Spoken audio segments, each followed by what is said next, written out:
talents. On the other hand, each day I would read the Sermon on the Mount, and I would correct it according to my life. I would correct my life according to the teachings of the Sermon on the Mount. I would read a passage from the Bible to understand and feel it more. On November 9th at night, it was the parable of the talents. I read it, meditated on it. Then I prayed a decade of the rosary and kept my arms crossed, and I began the mental prayer. In this prayer I asked God to make our relation stronger and stronger, and to warn me if I distance myself from Him. On that night, around midnight or later, the weather was cold, but suddenly I felt warm. Although it was cold, even the cold reached my bones. I wondered why I got warm. I reached out, as usual, to the scientific analysis and thought, like any human would, I thought of the global changes in the weather, in the ozone layer, the Gulf War, everything that might come to one's mind.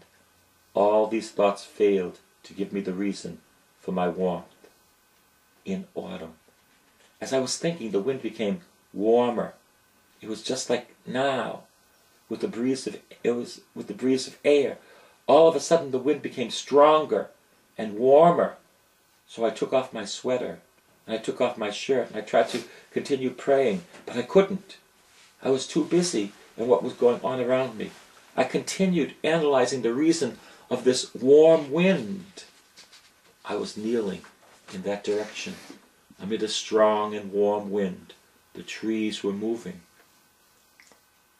There were bags of nylon in front of the hermitage to cover the sand. The nylon bags were flying and the wind was moving everything, but it was so warm. At the end I thought, it's the fever that's causing me to imagine that this cold wind is hot. Then I said to myself, I came here to pray. I will go home later on and analyze the elements, and there I will know whether I have a fever. But I couldn't concentrate on prayer. I looked around, and the wind grew stronger. I crossed my hands and tried to concentrate on prayer.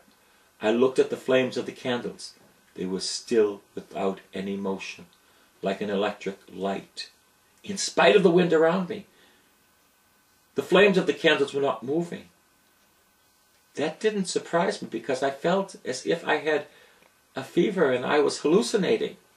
These candles are lit, but I'm seeing them differently. They're not moving. I was still kneeling down, crossing my hands. I decided to touch the wick to check whether the candle flame was moving or lit, just to find an answer, to be able to continue praying, because my mind was being easily suspicious. And just before moving to touch the candle flame, I felt I was in a different world. I lost all my senses. I no more saw the candles. I no more heard the sounds. Though there is usually here barking of dogs, I no more heard any sounds, or even the wind. And I felt no cold. I felt no heat. I felt I was in a different world, seeing a very different light, and sensing its presence. I lost all my natural senses, all the senses I use here in the world. I acquired other senses, like I'm listening and seeing with something other than my ears and other than my eyes, and feeling with something other than my heart.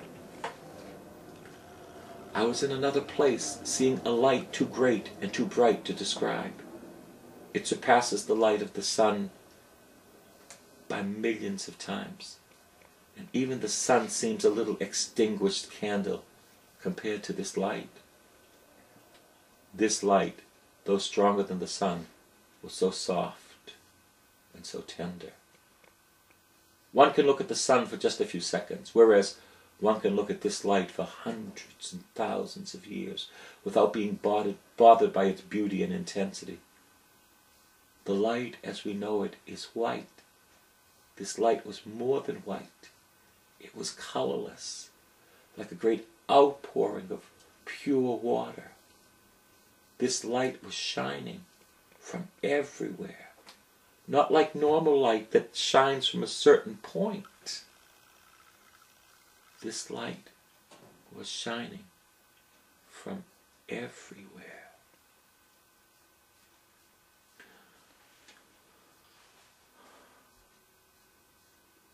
I felt it was crossing every inch of me. That light was so great. At the same time, I was sensing a presence around me. I was so astonished, I said to myself, I'm dreaming. But an answer came to me, no, you're not. The answer was strange because I heard it with no voice or words or language, but it was so clear, clearer than my voice now. It said, no, you're not dreaming.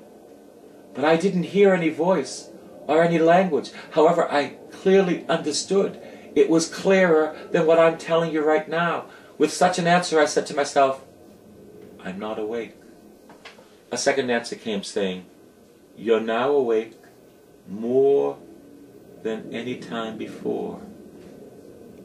Now and only now, you're awake. And once again, the answer came with no voice or language or words, in a very clear way. What I'm telling you right now is a human translation of what was said to me in a language I can't speak. Awake meant like I'm awake and alive. Before, I was not awake and alive. With the second answer, many questions came to my head. I asked myself, where am I? Who is speaking to me? What's going on? And as if he was inside of me and knew everything I'm thinking of, he said, I'm going to introduce myself. He introduced himself with a great feeling. I felt at that time a great peace. I felt a clear purity and inner peace and joy. I felt happiness and every good feeling that one could feel. What I felt most was a great feeling of affection,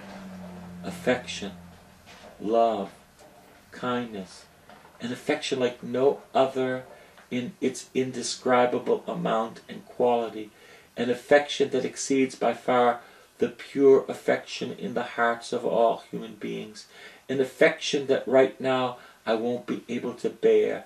It's a unique affection in its beauty and amount and strength. No sweet word whatsoever can describe what I felt. When I felt all those things inside me, he said, I am those feelings in your heart. Later on I felt this presence is going to disappear and the light is going to fade. I felt a great sadness. I feared I might lose the state of which I was awake and alive and go back to the death state I was in before. I feared I might lose the splendor of that light. I worried, felt sad, said to myself as if I wanted to tell him, don't go or else take me with you. He understood very well what I was feeling. He said, I'm always here. I don't go anywhere. I felt once again the same tranquility and peace, and the same affection returned, and at that moment the light and the presence vanished, and I came back to myself. I felt I'm imprisoned after being free. I felt so weak after being so strong.